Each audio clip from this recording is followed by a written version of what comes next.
Hello दोस्तों, आज हम देखेंगे partial differential equation of the first orders यानी कि लैग्रांज मेथड्स। इस क्वेश्चन को सॉल्व करते हैं पार्शियल डिफरेंशियल इक्वेशन की मदद से। जैसे कि क्वेश्चन दिया है z into x p minus by q equal to y square minus x square. और अब देखते हैं कि इस इक्वेशन को लैग्रांज मेथड के द्वारा सॉल्व करेंगे और इसे लिखेंगे ऑक्सिलरी फॉर्म में। This question is auxiliary forms auxiliary equations. Partial differential equation के सूत्र होता है जब ये इस रूप में रहता है p p plus q small q equal to r या जेड, तो डी एक्स बटा में p equal to d y बटा में q equal to d z बटा में आर। इस रूप में हो सकता है, तो इसी को हम इस रूप में सजाने की कोशिश करते हैं। जैसे इसको सजा भी सकते हैं z into x to p into y into z into q equal to y square minus x square. तो यहाँ पर पी के गुणांक जेड एक्स है और क्यू के गुणांक माइनस जेड वाई है और आर के जगह पर y square minus x square है। तो यहाँ पर इस तरह से हम ऑक्सिलरी फॉर्म में लिख सकते हैं d x equal to z x और d y equal to minus equal to नहीं is y minus y z d z y square minus x square. अब यहाँ पर हमें ये देखना होता है कि कौन सा दो टर्म लें या कौन सा दो रेशियो को लें ताकि हमें आसानी से इंटीग्रेशन हो जाए। जैसे ये दोनों के रेशियो को लेते हैं तो जेड से जेड कैंसिल होता है और एक्स बाई मिलता है, जिससे आसानी से इंटीग्रेट किया जा सकता है। तो हम यहाँ पर लिखते हैं from the first to ratios we have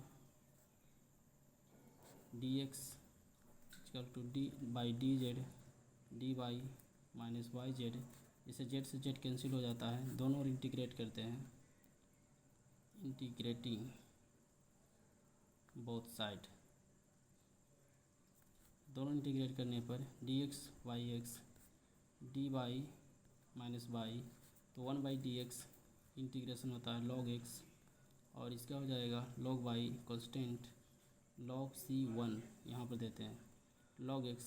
हम सूत्र जानते हैं कि log जब दो माइनस log y है तो इधर ले आते हैं, उसके बाद सूत्र लगाएंगे log y into log c। सूत्र जानते हैं कि जब log में दो प्लस होते हैं तो उसे मल्टीप्लाई में लिखा जा सकता है, तो x by into log c1, log से log मिल गया तो c1 is equal to x by, जिससे यह फर्स्ट टर्म सिद्ध हो जाता है। फिर इसी तरह हम दूसरी टर्म निकालेंगे, जेड के लिए फंक्शन निकालेंगे। तो जेड के निकालने के लिए हमें ये चूज करना होगा किन दो मिलने से ये जेड के भी सॉल्यूशन हो जाए। लेकिन यहाँ जेड का सॉल्यूशन नहीं होगा तो हम मल्टीप्लेयर्स यूज करेंगे, और हम जानते हैं कि मल्टीप्लेयर्स किस तरह से यूज करते हैं। जैसे कि इक्वेशन फर्स्ट इसे मान लेते हैं और now using x by z as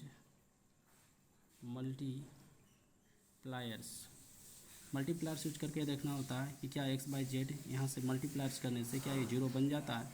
यदि जीरो बन गया तो हमारे फंक्शन आसानी से हल किए जा सकते हैं। जैसे कि यहाँ से हम यूज करते हैं तो यहाँ लिखेंगे d x plus y into d y plus z into d z और इजकल टू जब हम मल्टीप्लेयर यूज करते हैं तो minus z x square minus z y square plus z y square minus z x square, जिसे आसानी से इसे जीरो बनाया जा सकता है। तो यहाँ पर लास्ट में d x plus y into d y plus z into d z equal to zero आ जाता है।